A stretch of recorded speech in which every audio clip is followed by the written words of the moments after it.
Est-ce que tu peux faire ta zone 2 en marchant sur un tapis incliné? Dans cette vidéo, on verra en quoi la marche sur tapis incliné ou même la marche en côte est différente de la marche à plat et pourquoi ça peut être une bonne idée de faire ta zone 2 sur un tapis incliné en marchant. Mais d'abord, passons en revue les similarités et les différences entre la marche sur tapis incliné et la marche sur le plat. L'analogie que j'utiliserais, c'est que la marche sur tapis, c'est un petit peu comme travailler à basse cadence sur un vélo. Ce qui va se passer pour une intensité d'effort équivalente, on va avoir sur le vélo une cadence qui est plus basse et ce qui se passe concrètement, c'est qu'on va imposer une demande un petit peu plus importante sur l'aspect musculaire, sur les jambes, parce que c'est elles qui vont devoir pousser un petit peu plus fort afin d'effectuer le mouvement. Et on retrouve cette même caractéristique dans la marche sur tapis incliné, c'est-à-dire qu'on va devoir pousser un petit peu plus fort sur les jambes, utiliser une amplitude de foulée, une amplitude de mouvement un petit peu plus importante, ce qui va faire que l'aspect musculaire sera mis en avant et sollicité un petit peu plus que sur de la marche à plat. Cela est une bonne chose, mais bien entendu, il faut ensuite faire en sorte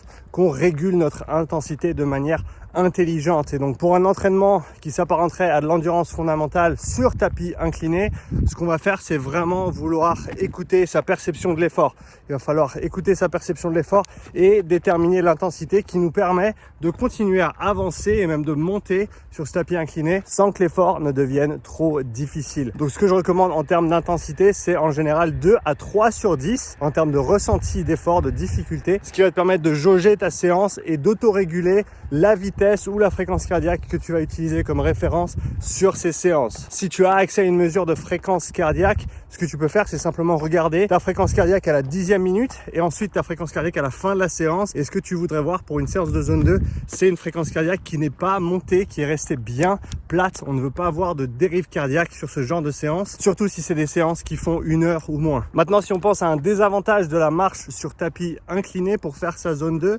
ce sera comparé à de la course à basse vitesse, même par exemple de la course à pied en zone 2. La différence principale, ça va être celle au niveau de la contrainte des rebonds. Le fait que lorsqu'on court, on rebondit sur le sol, donc on a cette qualité élastique que l'on doit exprimer à chaque pas, alors que sur un tapis incliné, tant qu'on va pas trop vite et tant qu'on continue à marcher, on va vraiment ne pas avoir cette contrainte de rebond. Alors ça peut être une bonne chose dans le cas d'un retour après une périostite, après des soucis au niveau du pied ou au niveau de la cheville ou au niveau du mollet, en parallèle bien sûr à des exercices spécifiques pour renforcer la zone si c'est le cas. Mais c'est vrai que si tu cherches à développer ton volume de course à pied, ce travail de marche inclinée n'y contribuera pas directement étant donné qu'on n'a pas ce transfert au niveau des qualités élastiques. Cela dit, je pense que c'est une modalité très intéressante et tout à fait complémentaire à la course sur du plat ou même à de la marche sur le plat. C'est un bon entre-deux qui fait qu'on va pouvoir pousser un petit peu plus sur les jambes, mais quand même bien contrôler son intensité du fait qu'on est à l'intérieur, du fait qu'on est sur un tapis, et c'est un petit peu le meilleur entre ces deux mondes de la course à pied à basse intensité et de la marche sur tapis. Donc utilise la marche sur tapis incliné pour complémenter ta zone 2 dans la semaine. Laisse-nous un commentaire sous la vidéo si tu as d'autres questions.